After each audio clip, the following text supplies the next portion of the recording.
Hello friends, welcome to SLB classes. मैं सर्वेश मिश्रा आपका SLB classes में हार्दिक स्वागत करता हूं। This session is completely dedicated to CLAT examination previous year question paper. इस वीडियो में हम देखने जा रहे हैं क्लैट 2010 का लीगल एप्टीट्यूड का पोर्शन। क्लैट का पेपर जो है आपका, उसमें लीगल एप्टीट्यूड का पोर्शन, जिसे आप लॉजिकल रीजनिंग या लॉजिकल एप्टीट्यूड के नाम से जानते हैं। आइए देखते हैं इसके सारे क्वेश्चंस को। यहाँ पे क्वेश्चन के साथ साथ हम इसकी व्याख्या भी लेंगे। कुछ बातें मैं आपको जरूर यहाँ पे ऐड करना चाहूँगा। क्वेश्चन सॉल्व करते समय कुछ बातें ऐसी हैं जो आपको जाननी चाहिए, या जो डिफिनीशन क्लास है वो आपको पता होनी चाहिए। उनके बारे में आपको थोड़ा बहुत यहाँ पे समझाऊंगा। बाकी डिटेल से आप एक बार जरूर उसको बुक्स में देखें। रेफरेंसेज कहाँ से हैं ये मैं आपको जरूर बताऊंगा। आइए देखते हैं। यहाँ पे क्वेश्चन नंबर 91 है। ये जो बुकलेट थी हमारी, उसमें क्वेश्चन नंबर 91 से लेके 120 तक लीगल एप्टीट्यूड के क्वेश्चन थे। तो आइए एक एक करके शुरू करते हैं। पहला क्वेश्चन है, inquiry means every inquiry conducted under the criminal procedure code by a. पहला ऑप्शन है सीबीआई, दूसरा प्राइवेट डिटेक्टिव, तीसरा मजिस्ट्रेट आर कोर्ट, चौथा ऑप्शन है पुलिस ऑफिसर। ठीक है, तो इंक्वायरी, तो पहले आपको ये जानना पड़ेगा कि where inquiry is defined. Inquiry को डिफाइन कहाँ किया गया है। तो इंक्वायरी को डिफाइन किया गया है सीआरपीसी में। कहाँ पे डिफाइन है? सेक्शन 2 में डिफाइन है। तो सेक्शन 2 का कौन सा क्लास है? सेक्शन 2G में इंक्वायरी को डिफाइन किया गया है। तो इसकी डिफिनीशन में बताया गया है, साफ साफ इसकी डिफिनीशन क्लास ही यही है कि every inquiry other than the trial which is conducted by magistrate or by the court। तो इंक्वायरी क्या है? तो प्रत्येक इंक्वायरी जो कि ट्रायल नहीं है, या तो मजिस्ट्रेट के द्वारा या तो कोर्ट के द्वारा की जाती है, वह इंक्वायरी कहलाती है। ठीक है, तो इसका ऑप्शन सी हो जाएगा। यहाँ पे सी ऑप्शन सही है। आइए नेक्स्ट क्वेश्चन देखते हैं। एनी एक्ट और omission made punishable by any law for the time being is called wrong, offense, criminal case or charge। देखिए यहाँ पे एक्ट या ओमिशन जो पनिशेबल बाई लॉ हो उसको ऑफेंस कहते हैं। तो ये परिभाषा हमें कहाँ से प्राप्त होती है? From where we get this definition class. तो आईपीसी का सेक्शन 40 जो है वो ऑफेंस को डिफाइन करता है। वो सीधा सीधा यही कहता है कि एनी एक्ट और omission made punishable by any law for time being is called offence. ठीक है, इसके लिए आप सेक्शन 40 आईपीसी जरूर देखें और वहां से इसको याद कर लें। Section 40 IPC, section 40 Indian penal code. ठीक है, आइए नेक्स्ट देखते हैं। क्वेश्चन है, jurisdiction to grant anticipatory bail under section 438 of CrPC vest with. ठीक है, तो इसमें सीआरपीसी के सेक्शन 438 में एंटिसिपेटरी बेल के बारे में प्रावधान किया गया है। तो एंटिसिपेटरी बेल कौन दे सकता है? तो यहाँ पे ऑप्शन दिया है आपका, the session court and the high court, option B the only high court, option C court of session, D court of magistrate. तो सेक्शन 38 आपको बताता है, वहाँ पे क्लियर लिखा है कि या तो सेशन कोर्ट आपको या तो हाई कोर्ट, दोनों में से कोई आपको एंटिसिपेटरी बेल ग्रांट कर सकता है। तो इसको आप जरूर याद रखें एक बार। ठीक है, चलिए आइए नेक्स्ट देखते हैं। नेक्स्ट क्वेश्चन है, right to speedy trial is guaranteed under article 21, right to life and liberty. इसी की व्याख्या के आधार पे आपको स्पीडी ट्रायल की व्यवस्था की गई है। ठीक है, मैक्सिम है जस्टिस डिले जस्टिस डिनाइड, यानी कि अगर न्याय में देरी होती है तो उसे न्याय को न देने के समान समझा जाए। ठीक है, तो वहीं से निकल के आया आपका स्पीडी ट्रायल होना चाहिए चीज़ों का। ठीक है, नेक्स्ट क्वेश्चन है, any proceeding in the course of which evidence is taken on oath is called. तो ऐसी प्रोसीडिंग जिसमें जिसमें जिसके दौरान आप क्या करते हैं? एविडेंस लेते हैं ऑन ओथ, उसे क्या कहते हैं? उसे जुडिशियल प्रोसीडिंग कहते हैं। देखिए यहाँ पे ऑप्शन है जुडिशियल प्रोसीडिंग, जी हाँ, आपका सही ऑप्शन हो जाएगा जुडिशियल प्रोसीडिंग। किसी भी जुडिशियल प्रोसीडिंग में हम क्या करते हैं? एविडेंस लेते हैं ऑन ओथ, ठीक है। तो आप इसको याद रखिए, जुडिशियल प्रोसीडिंग क्या होती है, ये आपको हमेशा याद होना चाहिए कि what is judicial proceeding. Judicial proceeding means any proceeding in which we take evidences on oath. Okay. Now the next question is an agreement is. Agreement क्या होता है?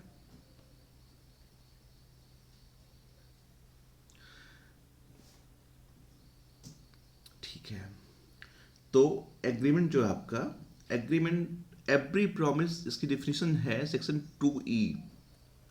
सेक्शन 2E में आपका इंडियन एविडेंस एक्ट का जो है आपका section 2E agreement को डिफाइन करता है। कहता है एग्रीमेंट क्या होता है? कहता है एवरी प्रॉमिस और every set of promise forming the part of consideration for each other is an agreement. तो एग्रीमेंट में क्या क्या होता है साफ तौर पे देखें तो आइए बताते हैं आपको।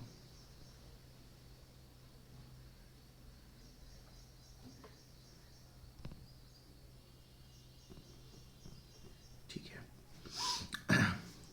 तो एग्रीमेंट में आपका पहले तो आएगा प्रॉमिस। अब ये प्रॉमिस क्या होता है? कहता है प्रपोजल होता है, एक्सेप्टेंस होता है, ठीक है, और when proposal is accepted that become promise. तो यहाँ पे क्या होगा? ऑफर भी होगा, एक्सेप्टेंस भी होगा, साथ में क्या कहता है? Farming the part of consideration. तो यहाँ पे तीन चीजें हैं आपका, प्रपोजल है, एक्सेप्टेंस है, प्लस कंसिडरेशन है। तो ये जो यहाँ पे आपने, ये आप जो देख रहे हैं इसको यहाँ पे, इनका जो ऑप्शन है ये गलत है, ये नहीं होगा, इसका ऑप्शन सी सही होगा, इसका ऑप्शन सी सही होगा, ना कि ऑप्शन बी। तो एग्रीमेंट क्या होता है? एग्रीमेंट मतलब एक प्रॉमिस होगा और वो प्रॉमिस एक दूसरे के लिए क्या करेगा? कंसिडरेशन फॉर्म करेगा, तो क्या हो जाएगा? एग्रीमेंट। तो कॉन्ट्रैक्ट कब होता है? ये every agreement enforceable by law, जब उसे विधि का बल प्राप्त हो जाए, जब वो विधि द्वारा क्या हो जाए? प्रवर्तनीय हो जाए, तो वह कॉन्ट्रैक्ट हो जाता है। तो कॉन्ट्रैक्ट को कहाँ डिफाइन किया गया है? सेक्शन 2H में कॉन्ट्रैक्ट को डिफाइन किया गया है। तो कॉन्ट्रैक्ट जब आप जा रहे हैं ना क्लर्क का एग्जाम देने, तो आपको कुछ डिफिनेशन क्लास याद होने चाहिए। आपको कॉन्ट्रैक्ट एक्ट में से कम आपको प्रपोजल, एक्सेप्टेंस, प्रॉमिस, कंसिडरेशन, ठीक है, agreement, wide agreement, voidable agreement और कॉन्ट्रैक्ट, इतनी परिभाषाएं आपको पता होनी चाहिए, तभी आप क्वेश्चन को आसानी से सॉल्व कर पाएंगे। आइए नेक्स्ट देखते हैं। नेक्स्ट क्वेश्चन अपना, borrowing of money against please lend as security, this system of arrangement is called mortgage, हुंडी, प्लीज और गिरवी। चलिए इसको एलिमिनेशन से करते हैं। पहला क्वेश्चन, इसमें या तो मॉर्टगेज होगा या तो प्लेज होगा, हुंडी और नन ऑफ एबव तो हो ही नहीं सकता। इसमें से कुछ ना कुछ तो परिभाषा में है। तो सेक्शन मॉर्टगेज कहाँ डिफाइन किया गया है?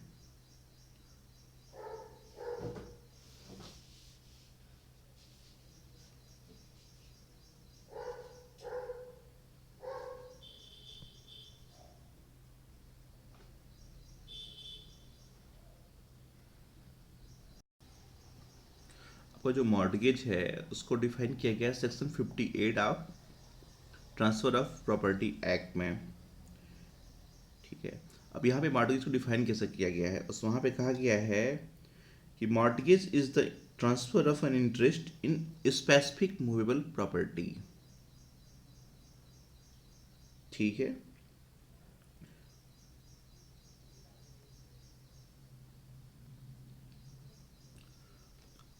और जो आपका प्लेज है इसको कहाँ डिफाइन किया गया है? प्लेज आपका डिफाइन किया गया है इंडियन कॉन्ट्रैक्ट एक्ट में। तो दोनों में डिफरेंस क्या है? जो मॉर्टगेज है वो किसी इमूवेबल प्रॉपर्टी के संबंध में होता है, ठीक है, जबकि प्लेज के साथ ऐसा नहीं है। प्लेज कोई भी वस्तु गिरवी रखी जा सकती है, वो मूवेबल प्रॉपर्टी भी हो सकती है, इमूवेबल भी हो सकती है। लेकिन ये जो क्वेश्चन है यहाँ पे कहता है borrowing of money against place as security, land as security. यहाँ पे लैंड क्या है? भूमि है। भूमि क्या होता है? भूमि आपका क्या होता है? इमूवेबल प्रॉपर्टी होती है। तो जब भी इमूवेबल प्रॉपर्टी का एज ए सिक्योरिटी कहीं पे पेमेंट किया जाएगा और उसके बदले में क्या लिया जाएगा? धन उधार लिया जाएगा, तो क्या होता है? वो मार्टगेज होता है। कहाँ दिया है ये? सेक्शन 58 आपका बताता है। ठीक, तो ये क्या होगा? Borrowing of money against place of land as security, ये आपका लैंड एज सिक्योरिटी है, तो ये आपका मार्टगेज होगा। ठीक है, तो यहाँ पे आप मार्टगेज, यहाँ पे आपका राइट आंसर है। आइए नेक्स्ट क्वेश्चन देखते हैं। A written statement in the name of a person by whom it is voluntarily signed and sworn to it called। ठीक है, क्या है ये? रिटन स्टेटमेंट है in the name of person by whom, किसके द्वारा statement? Person who voluntarily signs. ठीक है, चलिए, by the person voluntary signs and sworn to call it affirmation, notary, sworn, statement, affidavit. तो लीगल भाषा में कोई भी रिटन स्टेटमेंट जो होता है, जो किसी व्यक्ति के द्वारा ओथ पे कहा जाता है, उसे हम, और जिसकी शपथ ली जाती है, स्वर्ण किया जाता है, वो क्या होता है? एफिडेविट होता है आपका। ठीक है, तो यहाँ पे आपका सही आंसर होगा एफिडेविट, क्योंकि एफिडेविट में क्या करते हैं? आप एक रिटन स्टेटमेंट देते हैं, वहाँ पे आप साइन भी करते हैं और उसकी शपथ भी लेते हैं कि मैं शपथ लेता हूँ कि ये जो बातें कही गई है मेरे द्वारा सही हैं या मेरे संज्ञान में ये सही है। ठीक है, तो क्या होता है? एफिडेविट होता है आपका। लॉ की भाषा में इसको एफिडेविट कहते हैं।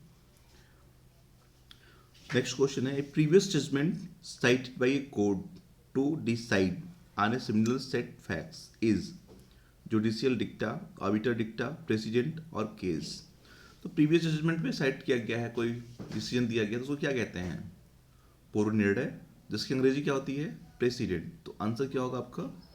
प्रेसिडेंट। ठीक, कहाँ पे दिया हुआ है ये? तो ये आर्टिकल 141 जो आपका है, कहता है सुप्रीम कोर्ट के जो निर्णय होंगे वो क्या होंगे? ऑब्लिगेटरी होंगे, किसमें? सबऑर्डिनेट्स कोर्ट्स पे। तो 141 आपका हो गया।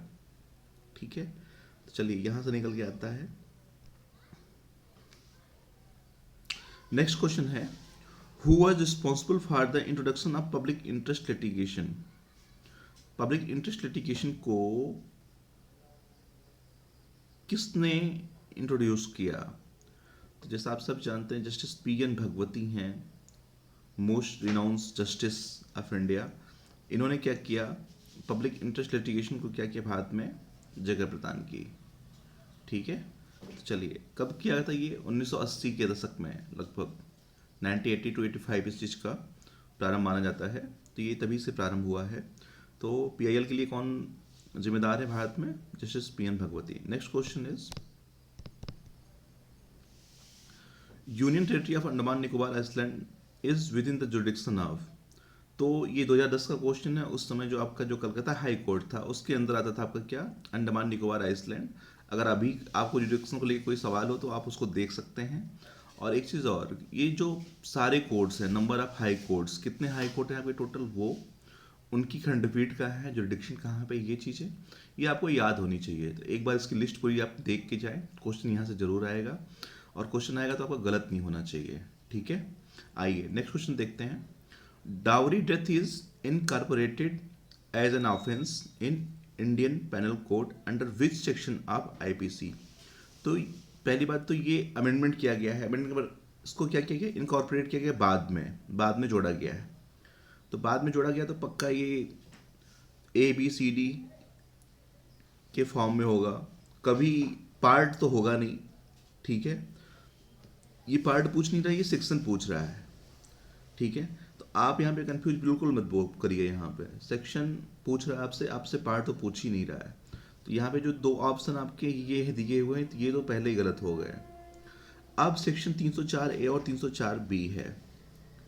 ठीक है, तो सेक्शन 304 में बताता है कि एक्सीडेंटली कॉजिंग डेथ, किसी की एक्सीडेंटली आप डेथ कॉज करते हैं, वो सेक्शन 304 ए में दिया गया है, जिसको इसको भी बाद में शामिल किया गया है। और सेक्शन 304 बी जो है आपका, उसमें आपके डाउरी डेथ के बारे में प्रावधान किया गया है। तो इस सेक्शन को आप रट लें, ये क्वेश्चन आपसे पूछ सकता है, बिल्कुल गलती मत करिएगा। सेक्शन 304 ए जो आपका है, 304 बी जो है वो डाउरी डेथ का प्रावधान करता है, तो इसको आप रट लें। सही आंसर 304 बी। ठीक है, चलिए नेक्स्ट क्वेश्चन देखते हैं। First law officer of the country is, चलिए first law officer of the country is कौन होता है? अटॉर्नी जनरल ऑफ इंडिया, महान्यायवादी कहते हैं उसको। कहाँ पे दिया हुआ है? आर्टिकल 76, आर्टिकल 76, महान्यायवादी, अटॉर्नी जनरल ऑफ इंडिया। ठीक है, तो ये आपका सही ऑप्शन हो गया। आइए नेक्स्ट क्वेश्चन देखते हैं। The law of tort has largely developed through legislation, custom, judicial decisions, none of above. तो टॉर्ट के बारे में आपको क्या पता है?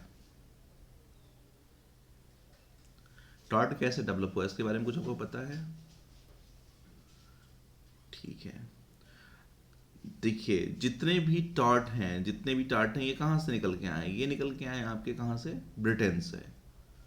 जो भी टार्टियस लाइबिलिटी होती है, क्या होता है, कोई किसी भी रॉन्ग के खिलाफ, जहाँ पे कोडिफिकेशन ऑफ लॉ नहीं है, ऐसा कोई रॉन्ग किया जाता है, तो उसके विरुद्ध क्या है? दंड का प्रावधान है। तो ये डेवलप हुआ आपके ब्रिटेन में, और वहाँ से ये निकल के आया। कैसे डेवलप हुआ?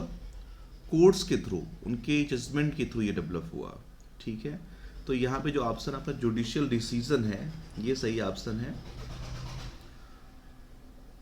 तो लॉ ऑफ टार्ट का जो डेवलपमेंट है, वो जो उसका आधार क्या है? जुडिशियल डिसीजंस हैं। नेक्स्ट क्वेश्चन है, the chief justice of India was the first chief justice of India. Bharat के पहले चीफ जस्टिस कौन थे?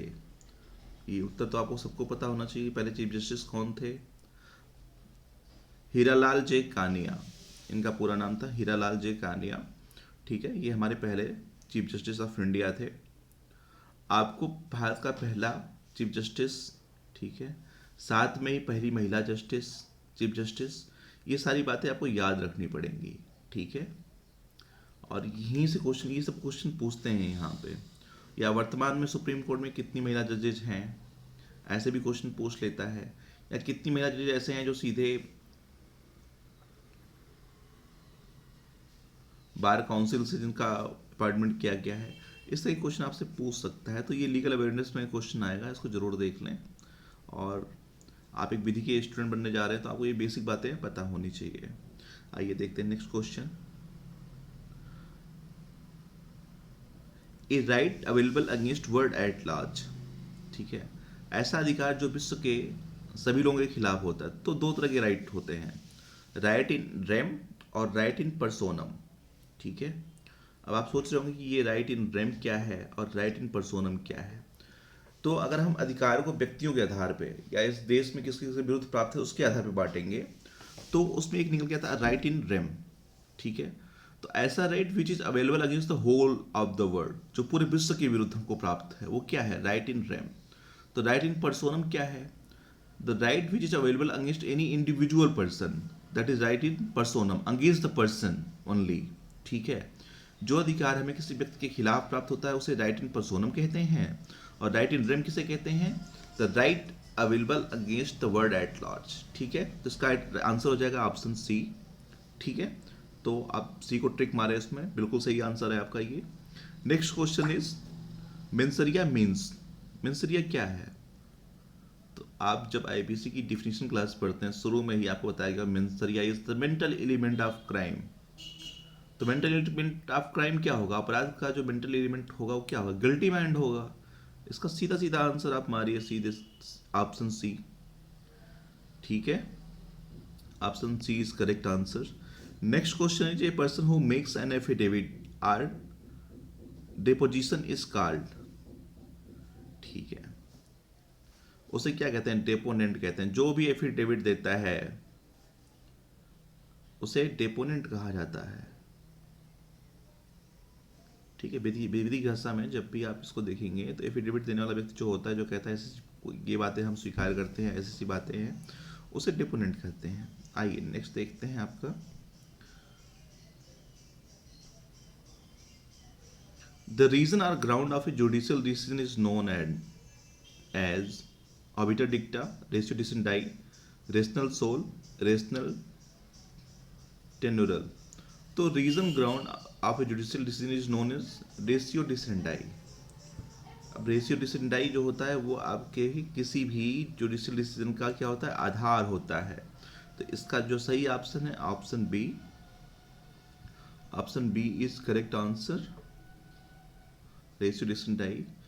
एन इंसॉल्वेंट पर्सन इज, जो बंदा इंसॉल्वेंट हो गया तो उसको क्या कहते हैं, उसको वैदिक भाषा में बैंकरप्ट कहते हैं, बैंकिंग भाषा में भी बैंकरप्ट कहते हैं, दिवालिया कहते हैं। जो इंसॉल्वेंट हो गया, पैसे नहीं दे सकता है वापस बैंक के, या किसी व्यक्ति के पैसे नहीं लौटा सकता, उसको क्या कहेंगे, बैंकरप्ट कहेंगे, कि उसकी विधिक क्षमता नहीं है पैसे को वापस करने की। ठीक है, अगला क्वेश्चन है। अब ये आपके क्वेश्चन जो है, देखिए यहाँ पे प्रीवियस ईयर क्वेश्चन सॉल्व करने का जो ऑब्जेक्टिव है, वर्तमान परिप्रेक्ष्य में जो सिलेबस है आपका, जिस तरह के क्वेश्चन पूछे जाते हैं उनको आसानी से सॉल्व करना। तो पहले के क्वेश्चन जब आप पढ़े रहेंगे तो आपको कम से कम ये बातें पता होगी कैसे क्वेश्चन आते हैं। ठीक है, ये आपकी नींव को मजबूत करेगा, आपकी निर्णय लेने की क्षमता को और बढ़ाएगा। यहाँ पे कॉन्सेप्ट बेसिस क्वेश्चन आ रहे हैं पैसेज वाइज, तो इसको देखते हैं। आइए देखते हैं। A master is liable for the wrongs committed by a servant in the course of employment. ये उसका सार है। फैक्ट्स क्या था क्वेश्चन, ये प्रिंसिपल जो मैंने लिखे हैं ऊपर जो लिखे गए हैं, ये इसका समरी लिखा हुआ है। ठीक है, तो आप उसको ध्यान ना दें। फैक्ट देखिए पहले, यहाँ से देखते हैं। A place work as a clerk in pharmaceutical company Biopharma limited. He is required to take stock of goods supplied and maintain the account of the company.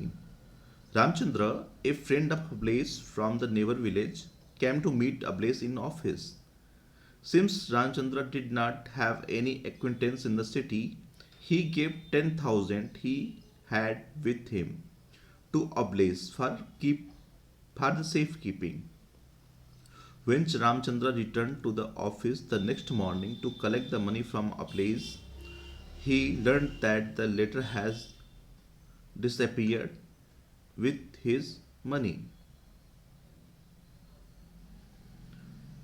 Ramchandra bring a legal action against Biopharma Limited for the recovery of the money. The learned that the letter has disappeared with the money. ठीक है, तो यहाँ पे जिस मित्र को उन्होंने दिया था वो क्या हुआ, डिसअपियर हो गया, वहां से पैसे के साथ भाग गया। एक व्यक्ति थे अबलेस, समरी ऐसे समझिए आप। एक अबलेस थे, क्लर्क थे, कहाँ पे, फार्मास्यूटिकल कंपनी में। उसके अकाउंट को मेंटेन करते थे, उसके गुड के बारे में क्या करते थे, मेंटेन करते थे बुक की। उसका एक दोस्त आता है उसके पास कोई और संसाधन नहीं होता है, वो उसको क्या करता है, अपने पैसे रखने के लिए देता है। नेक्स्ट मॉर्निंग जब वो पैसे लेने आता है तो उसका जो दोस्त है वो पैसे के साथ डिसअपियर हो जाता है, कहीं चला जाता है। अब ऐसे में क्या करता है, इसका जो दोस्त होता है रामचंद्र, एक सूट ले आता है, किसके खिलाफ, कंपनी के खिलाफ, बायोफार्मा लिमिटेड के खिलाफ। अब यहाँ पे क्या होगा आप बताइए, क्या कंपनी जिम्मेदार होगी या जो व्यक्ति चोरी करके भागा है वो जिम्मेदार होगा? देखिए इसमें एक कॉन्सेप्ट है, कॉन्सेप्ट ये है कि कोई भी मास्टर जो होगा, टार्ट का ही लाइबिलिटी है ये। टार्ट में क्या है, एक कॉन्सेप्ट है कि ए मास्टर कहाँ तक लाइबल होगा किसी भी अपने एम्प्लॉयर के कार्यों के लिए।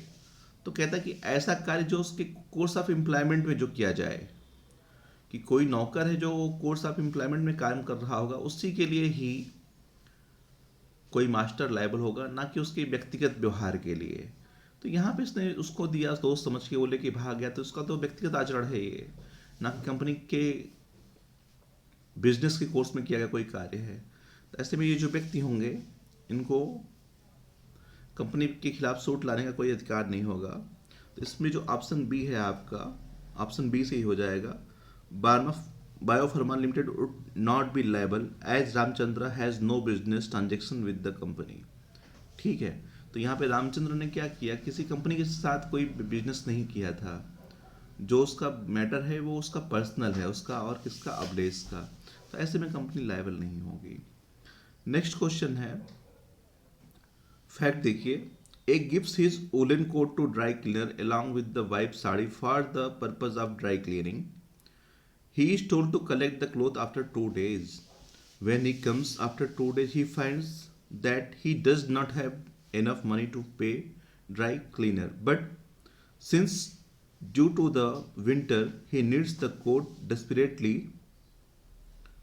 he surreptitiously placed the coat near his other goods so that he can quickly take it without knowledge of the dry cleanest. तो यहां पे क्या उसने कोई अपराध किया है? ए व्यक्ति है, उसका क्या होता है, उसका ढेर सारे कपड़े होते हैं, ड्राई क्लीनिंग के लिए देता है, उसमें उसने अपनी ठंडी में एक कोट भी दे रखी होती है और पत्नी की साड़ियाँ दे रखी होती हैं। जब वो लेने जाता है कपड़ों को 2 दिन के बाद, तो उसके पास पर्याप्त पैसे नहीं होते, तो उस क्या करता है, अपनी कोट को छुपा के रख देता है साड़ी के बीच में कि उस कपड़े को साथ वो कोट को भी लेता जाएगा। अब ऐसे में उसने क्या कोई अपराध किया है? जी हाँ, उसने चोरी का अपराध किया है, क्योंकि यहाँ पे उसने पहले क्या कर रखा है, यहाँ पे बेलमेंट कर रखा है। ठीक है, उसने अपने कपड़े दिए, बदले में उसको क्या देना है, पैसे देना है, और साथ में वो क्या करेगा, उसको मेंटेन करेगा। व्यक्ति जो है उसको कपड़े साफ करके देगा, बदले में उसको पैसे देगा। अब जब वो लेने जाता है चुपके से, उसका आशय क्या है, यहाँ पे चोरी करना। इमोल प्रॉपर्टी को क्या करता है, उठा के कहीं और रखता है। उसका आशय भी है चोरी करने का, बिना उसके नॉलेज के करता है। ऐसे में वो क्या करता है, चोरी का अपराध करता है। चोरी का अपराध कहाँ डिफाइन है आईपीसी में? आईपीसी का सेक्शन 378 जो है वो थेफ्ट को डिफाइन करता है। तो उसमें जो उसके एलिमेंट्स हैं कि मूवेबल प्रॉपर्टी होनी चाहिए, डिसऑनेस्टली टेकिंग होनी चाहिए, ठीक है, विदाउट नॉलेज होना चाहिए, और उस वस्तु का मूवमेंट होना चाहिए। इस सारे इसमें जो एसेंशियल्स हैं यहाँ पे फुलफिल होते हैं, तो ऐसे माना जाएगा कि ये चोरी का अपराध किया गया है। आइए नेक्स्ट क्वेश्चन देखते हैं। Fact, A fails to file his income tax return for 10 years. The income tax department issue him notice to show cause why proceedings should not be initiated against him for the recovery of the income tax due from him with interest any penalty advice. अच्छा, option है, he may take the plea that advocate had advised him to not to file e-return as his income was not taxable. B, he must request to department to waive the interest and penalty. C, A must pay tax due to ignorance of law cannot be a ground of defense. ठीक है, तो यहाँ पे जो C option लग रहा है वो मोस्ट अप्रोप्रिएट लग रहा है कि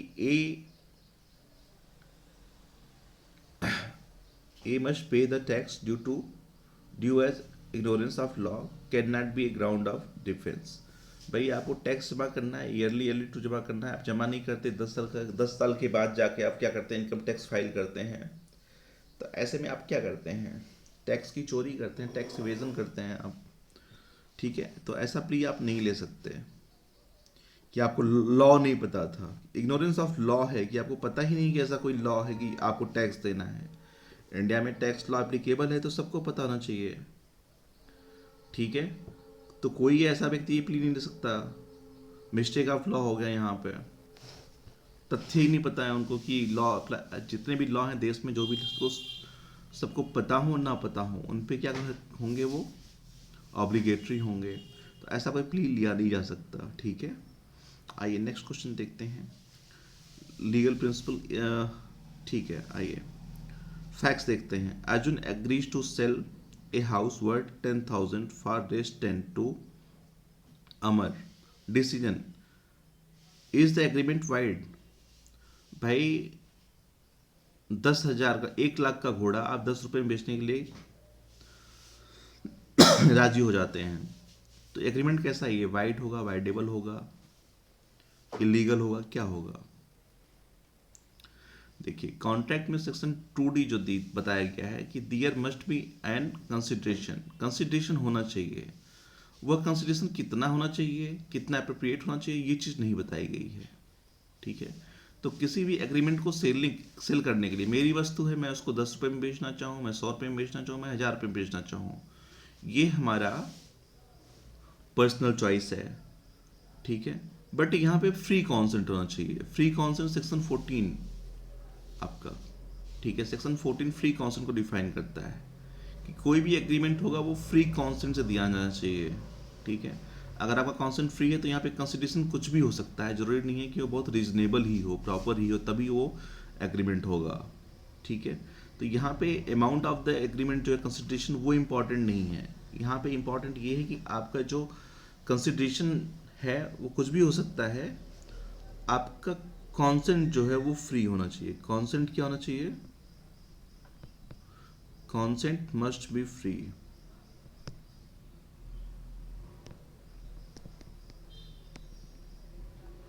ठीक है। आइए, तो यहाँ पे बी ऑप्शन जो है, no if Arjun consent to be agreement was freely given. तो अगर उसने यहाँ पे फ्रीली कॉन्सेंट दिया है तो ये क्या हो जाएगा?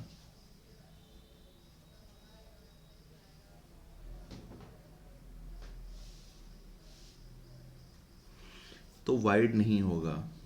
ठीक है। बाकी इसमें से जो रीजनेबल हैं उसके आंसर फिट नहीं होते हैं। आइए नेक्स्ट क्वेश्चन देखते हैं। A person is entitled to use reasonable force for the self defence. ठीक है, ये देखिए क्वेश्चन फैक्ट है। Gokul was living in a farm house with a few family members. One night, a group of robbers broke up the door of the house, and there was scuffle between the intruders and the resident.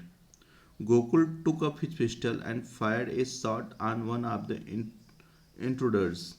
The shot did not hit the target, and robbers ran out of the house. And by the time the neighbors gathered in front of the house, Gokul, in a fit of anger, came out of the house and fired at fleeing robbers who, by the time, mingled with the neighbors. The shot injured a neighbor and he filed a suit against Gokul. तो यहाँ पे क्या है कि यहाँ पे जो facts हैं वो बताते हैं कि रात में क्या होता है, फार्म हाउस में कुछ लोग घुस जाते हैं गोकुल के घर में। तो वो क्या करता है, उन पे बंदूक चलाता है, तो वो भाग निकलते हैं, उनमें किसी को लगता नहीं है। फिर वो गुस्से में बाहर आता है, कुछ उसके नेबर्स खड़े होते हैं, उनके बीच में से भागता हुआ जा रहा होता है मिलके, उसमें से जो बाहर से व्यक्ति आए होते हैं चोरी करने के लिए। तो वो क्या करता है, वहाँ पे गोली चलाता है और गोली से एक इंजरी हो जाती है एक नेबर को। तो यहाँ पे उसने क्या किया, गोकुल के खिलाफ सूट फाइल किया। तो इसमें क्या हो सकता है, ऑप्शन देख लेते हैं। ऑप्शन ए है, Gokul is not liable since his action was continued of self defence. अच्छा। बी ऑप्शन क्या है, Gokul is liable because he should have realise the responsibility of hitting an innocent by standard. ठीक है। C option क्या है, Gokul is not liable since his act was intended against the robber. देखिए पहली बात क्या है, जो प्राइवेट डिफेंस का राइट है इसमें आपका 96 से लेके 105 जो है आईपीसी का, ये आप एक बार देख ले ससरी निगाह से। तो वहाँ पे कहता है कि प्रोवोकेशन जो होता है, ठीक है, और कोई भी प्राइवेट डिफेंस अगर है वो इमीडिएट एक्शन होना चाहिए, ना कि आप बाहर निकल के आते हैं। दूसरी बात, आप जब भी प्राइवेट डिफेंस का राइट का यूज करेंगे, ठीक है, तो उसमें आप एक रीजनेबल फोर्स का यूज करेंगे। दूसरा, आप किसी ऐसे व्यक्ति को क्षति का घात नहीं पहुंचाएंगे जब तक कि बिना उसे क्षति पहुंचाए आप अपने प्राइवेट डिफेंस के राइट को यूज नहीं कर सकते। ठीक है। ऐसे में जो इसका कार्य है, जिसमें जो कार्य है उसका निग्लिजेंट एक्ट है कि भीड़ पे उसने जानबूझ के गोली चला दी, बाहर निकल के आया, गुस्से में था, उसने भीड़ पे गोली चला दी उसको मारने के लिए। ठीक है। तो ऐसे में क्या होगा कि Gokul is liable because he should have realise the responsibility of hitting the innocent bystander. उसे सावधानी बरतनी चाहिए थी। ठीक है। चलिए, इसका बी ऑप्शन सही होगा। नेक्स्ट ऑप्शन देखते हैं आपका। A person is entitled to protect his property by using lawful means. Ramlal is going valuable vegetables and the fruit in his farm, and he has fenced the farm to prevent the cattle from entering into. In addition, he has kept a furious dog to chase away intruding urchins and cattle. Some children were playing in nearby ground and the ball slipped into the farm. A boy running after the ball came near the fence and shouted for the ball. But when there was no response, he managed to creep into the farm to get the ball. A dog which was suspiciously waiting attacked the boy and badly mauled him. The boy parents filed a suit against Ramlal. इसके option है Ramlal is not liable since the fence and the dog are lawful means of protecting the property. B Ramlal is liable for the boy trespassing and getting badly injured. Ramlal not liable for the boy trespassing and getting badly injured in the process. Ramlal is liable since the ordinary barking dog would have sufficed for the purpose.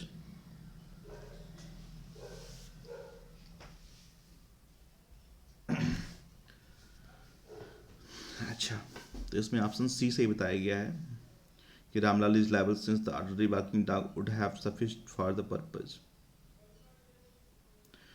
और इसका जो justification दिया गया है कि protect his property by using lawful means.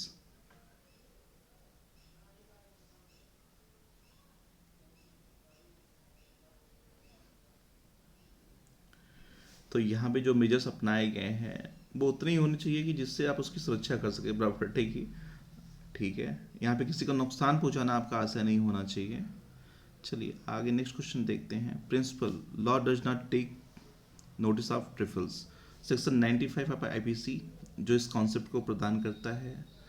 ठीक है, उसमें कहता है स्लाइट हार्म्स, मतलब कि कोई भी ऐसा कार्य x which cause slight harm, ऐसे कार्य जिनसे तुच्छ अपहानि होती है उनके बारे में क्या होगा.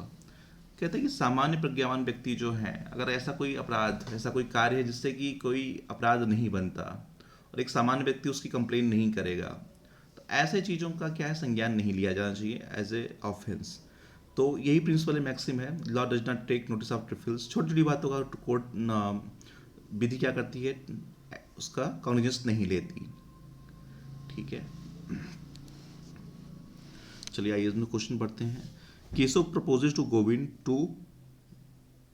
That both should go together to watch the movie Lagaan on a particular day at 6 PM so at Sagun Theatre. Govind agrees to assure that he would be at gate of the theatre on appointed day at 5 despite the agreement.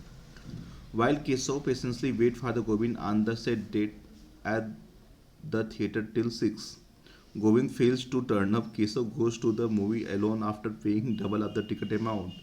Keshav files a suit against the Govind claiming damage for the agony, mental torture sufficed by him and for the cost of the movie ticket. अरे यार, movie देखने जा रहे थे भाई, time निश्चय हुआ था, उसने बोला नहीं हम 5 बजे आ जाएंगे, 6 बजे से मूवी है तो साथ में चलेंगे देखेंगे. बंदा नहीं आता है, ये क्या करते हैं महोदय, जाते हैं उसके ऊपर मेंटल टॉर्चर और एग्नी के लिए क्या लेके आते हैं, सूट लेके आते हैं. तो court does not take notice of trifles. छोटी छोटी बातें, तुच्छ बातें हैं, इनका कॉग्निजेंस कैसे लेंगे आप, क्या लेंगे. तो ऐसी बातों को अपराध नहीं मानना चाहिए. ठीक है, सामान्य बातें व्यवहार में हो जाती हैं कभी कभी. इन बातों का कन्विंस ले लगे तो कोर्ट में तो भरमार ही हो जाएगी. एक आदमी 10 मुद्दे तो रोज लेके आएगा पॉपुलेशन के हिसाब से. तो ये चीज़ सब पर्याप्त नहीं है किसी भी विधि का उल्लंघन माना जाने के लिए. तो ये जो मैक्सिम है, law does not take notice of trifles, छोटी छोटी बातों का कोर्ट क्या करती है, संज्ञान नहीं लेती है. तो Govind is not liable as to ground are too trivial. ठीक है, next question. Clue no remedy for the injured caused by an act to which one has voluntarily consented. चलिए इसमें देखते हैं भाई क्या कहता है. In exhibition cricket match Sachin hit a full toss delivery on the sent bound over the fence for a 6. ठीक है, the ball fell on the head of egg head A spectator and the severely injured him. Egghead had purchased a ticket costing 1000 to watch the match. Egghead and the organizer of the match are sworn enemies. Egghead can recover the cost of his medical expense from the Sachin. Egghead can recover the cost of the medical expense from the Saint Egghead can recover the cost of his medical expense from the organizer. D. Nobody would be liable to pay anything to Egghead. भैया Egghead महोदय होते हैं, जाते हैं match खेल देखने के लिए, 1000 रुपये का टिकट खरीदते हैं, ठीक है। अब क्या होता है कि सचिन जी एक छक्का मारते हैं, उनके सर पे जाता है, लगता है, इंजरी हो जाती है उनको। अब क्या वो किसी से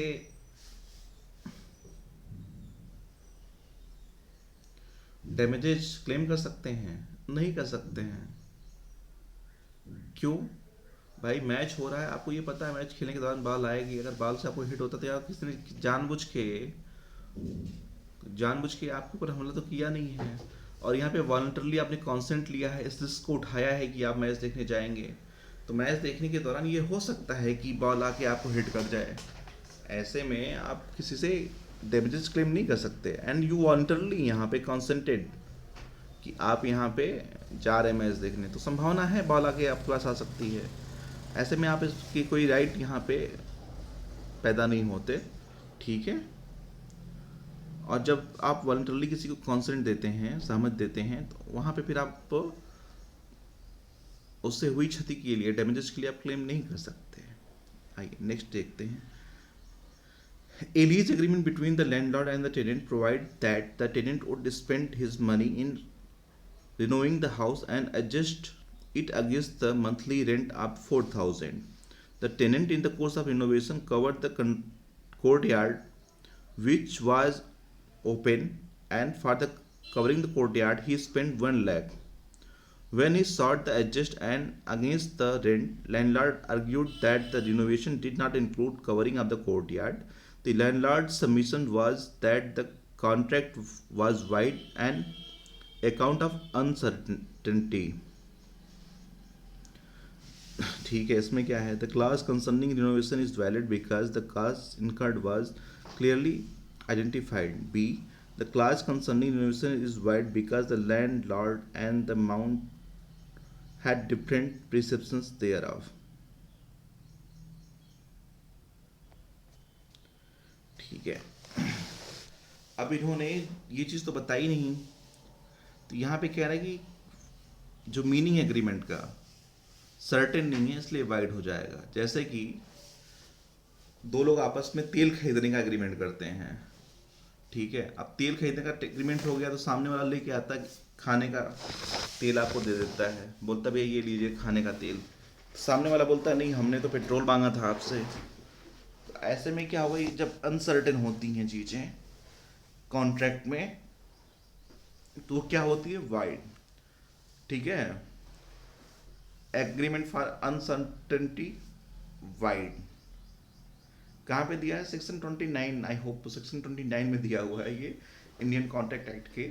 agreement which are uncertain that will be void. Section एक बार आप कंफर्म कर लीजिएगा, थोड़ा सा हो सकता है, वैसे सेक्शन 29 ही है, थोड़ा सा हो सकता है कन्फ्यूजन हो, आप एक बार जरूर देख लें। Next question, section 120। Rajaram, after completing his MBBS, got admission for the MD degree in Cambridge Academy of Medical Science. One of the conditions for the admission was that the Rajaram shall serve for 2 years as a tutor in the academy after completing his MD for a monthly salary of 5000. The course was quite expensive, and by the time of the completion, Rajaram found himself in a financial distress, having exhausted all his financial resources. Therefore, he took up a well-paying job in a private hospital. When the academy filed a suit for the breach of contract, Rajaram argued that he is entitled to avoid the contract induced by the undue influence. Rajaram, अब इसमें options हैं। Rajaram will succeed since the academy simply exploited his vulnerability to insert the condition of the service. B. Cambridge Academy used the superior bargaining position to insert a unfair condition. Option C. Raja Ram and the Cambridge Academy being two independent parties. देखिए क्या है यहाँ पे admission लेना उनके लिए क्या थी, बाध्यता थी, और यूनिवर्सिटी इस पोजीशन में थी कि उन्होंने ऐसी कंडीशन लगाई जो कि सामने वाले के लिए मानना बाध्यकारी हो। दबाव में लेके उन्होंने क्या किया, ऐसी कंडीशन लगाई। ठीक है, तो पढ़ना कहीं पे फंडामेंटल राइट हो सकता है, लेकिन उसके बाद वहाँ पे 2 साल का सर्विस देना ये कोई कंपल्सरी क्लास नहीं है। ठीक है, तो ऐसे में क्या कि उन्होंने अपनी पोजीशन का फायदा उठाया, अनड्यू इन्फ्लुएंस का फायदा लिया, और सामने वाले को क्या किया, उसके ऊपर ऐसी कंडीशन लगाई जो कि रीजनेबल नहीं थी। ठीक है, तो यहाँ पे अनफेयर कंडीशन मानी जाएगी, और ऐसे कंडीशन का ब्रीच अपने आप में लॉफुल होगा, और उसके लिए वो वहाँ पे उससे डैमेज क्लेम नहीं कर पाएंगे। तो यहाँ पे राजा राम का जो कंडक्ट था उसको जस्टिफिएबल माना जा सकता है। चलिए, ये आपका लास्ट सेक्शन था। इस प्रकार आपने आज की वीडियो में 30 सेक्शन देखे 2010 के पेपर के, जो कि आपको एक एग्जाम्पल सेट करते हैं कि किस तरह के क्वेश्चन पूछे जाते हैं आपके क्लैट के एग्जाम में। ठीक है, और यहाँ पे भी जो भी सेक्शंस वाले क्लास आते हैं सारी ये प्रिंसिपल बेसिस पे हैं। तो टॉर्ट के इसमें कुछ टार्ट के प्रिंसिपल्स हैं, कुछ आपके आईपीसी के प्रिंसिपल्स हैं। ठीक है, तो वो बेसिक कॉन्सेप्ट आपको जानना बहुत ज़रूरी है। तो जो भी सेक्शंस के रेफरेंसेज हैं आप उसको एक बार ज़रूर देख लें, और मेन रूप से आपको डिफिनीशन क्लास ज़रूर देखनी चाहिए, जैसे कि आईपीसी में अपराध की चरण से संबंधित ठीक है, उसके एलिमेंट क्या होते हैं, प्राइवेट डिफेंस क्या होता है, उसमें क्या क्या चीज़ें बताई गई हैं। एक आप ससरी निगाह से इन चीज़ों को ज़रूर देख लें, ये आपके एग्ज़ाम में बहुत हेल्प करने वाली हैं। अगर आपको वीडियो पसंद आई तो please like and subscribe. Thank you.